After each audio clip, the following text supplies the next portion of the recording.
అందరికీ శుభోదయం.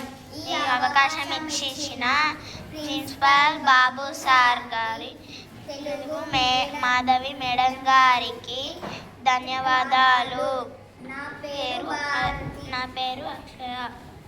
మేము 5వ తరగతి చదువుతున్నాము. నేను నారాయణ స్కూల్లో. ఇప్పుడు చెప్పబోయేది పొడుపు కథలు. కత్తి లేకుండా కొయ్యగలిగేది ఏమిటి? గాలి. మొహం లేనిది బొట్టు పెట్టుకుంటుంది, అదేమిటి? గడప. తనను తానే మింగి మాయమైపోతుంది, అదేమిటి? కొవ్వొత్తు. ఊరందరికీ ఒకే దీపం, అదేమిటి? చంద్రుడు. ఎంత దానం చేసినా తరగనిది, అంతకు పెరగనిది. విద్య. ఆకు పుల్లన కాయ చెప్పన. శనగకాయ. తోట కాని తోట. తులసి కోట.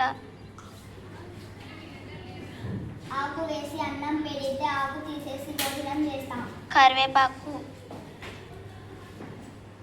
చెట్టు లేని ఆకు లేని చెట్టు గలగల మంది. సంత. రాగి పుట్ల మాత్రమే తెచ్చే దుకాణం. నక్షత్రాల దుకాణం.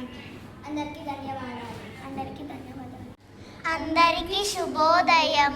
ఈ అవకాశాన్ని ఇచ్చిన హెడ్ మాస్టర్ బాబు సార్ గారికి, మేడం మాధవి మేడం గారికి ధన్యవాదములు. క్రియ అంటే ఇప్పుడు చెప్పబోయేది క్రియ.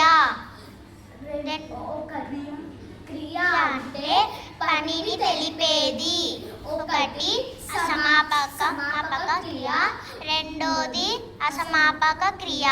సమాపక క్రియ వాక్యంలోని క్రియాపదాలు ఆ వాక్యానికి పూర్తి అర్థము ఇచ్చినట్లయితే అలాంటి వాటిని క్రియాపదాలు సమాపక క్రియాపదాలు అంటారు. ఉదాహరణలు తిన్నాడు.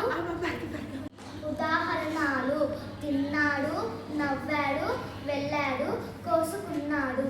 అసమాపక క్రియ అనగా పని తెలుసుకున్నారు. కొన్ని వాక్యాలలోని క్రియలు ఆ వాక్యాన్ని పూర్తి అర్థాన్ని ఇవ్వవు. అలాంటి క్రియా పదాలను అసమాపక క్రియ అంటారు. ఉదాహరణలు తిని, చేసి, నవ్వి. అందరికీ శుభోదయం. మాకు అవకాశం ఇచ్చిన హెడ్ మాస్టర్ బాబు సార్, తెలుగు మేడం గారికి, మాధవి మేడం ధన్యవాదాలు.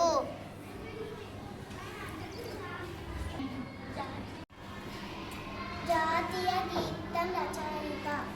జాతీయ గీతం జనగణమన రచయిత రవీంద్రనాథ్ ఠాగూర్. జాతీయ గీతం వందే మాతరం రచయిత బంకిం చంద్ర చటర్జీ. ప్రతిజ్ఞ రచయిత పైడిమర్రి వెంకట సుబ్బారావు. మా తెలుగు తల్లి రచయితి శంకరంబాడి సుందరాచారి.